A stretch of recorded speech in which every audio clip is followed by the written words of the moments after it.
Hi, this is Michael Bovey with DebtConsolidationCare.com, and with me today is Jerry Detweiler from Credit.com and Steve Rode from GetOutOfDebt.org.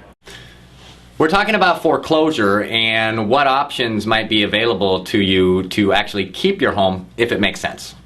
One of the things you may want to look at is whether your lender is willing to negotiate through, say, a loan modification. Loan modifications are very tough to get, and here's the big downside. Less than 3% of loan modifications involve principal reductions. In other words, 97% of the lenders are saying you still have to pay us back the entire amount you owe plus some interest. And if your home is deeply underwater, you may take years or never get back to positive equity. Yeah, Jerry, a point that a lot of people don't understand is that no lender is required to modify your mortgage.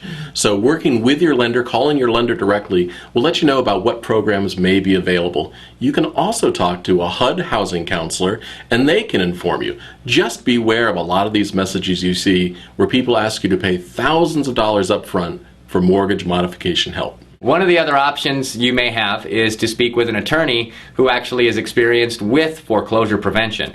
One of the areas of law with this whole banks behaving badly that we've seen all across the news is that there are some issues, and sometimes you do need an attorney to pursue those on your behalf. Whether they end up helping you keep your home or help you determine that maybe keeping the home isn't in your best interest, it's free to talk to them, so you should take advantage of that opportunity.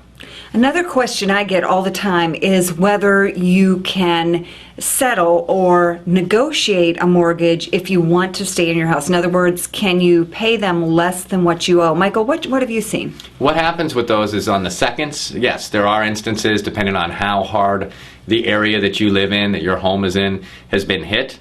The second lien holder, the second mortgage, can be sometimes reduced and settled down to a lower payoff while you're still keeping the home. That same scenario doesn't play out well with the first unless you again are doing a modification. Part of some of the government programs, cram downs in a Chapter 13 are always an option where the second can actually even disappear by filing Chapter 13 to keep your home. Let's talk about Chapter 13 for a second.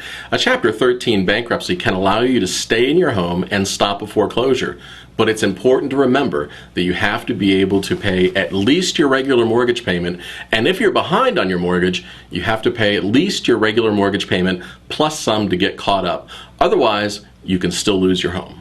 In some cases, if you have a second home or a vacation home, the bankruptcy attorney may have more options for dealing with those types of loans. So make sure you get expert advice. So if you'd like to speak with an attorney about your situation, you're facing foreclosure, or you've received a notice of default, you're concerned about what your options are, pick up the phone, call the 800 number that you see on the screen, and get connected with an attorney. An appointment can be scheduled for you right away.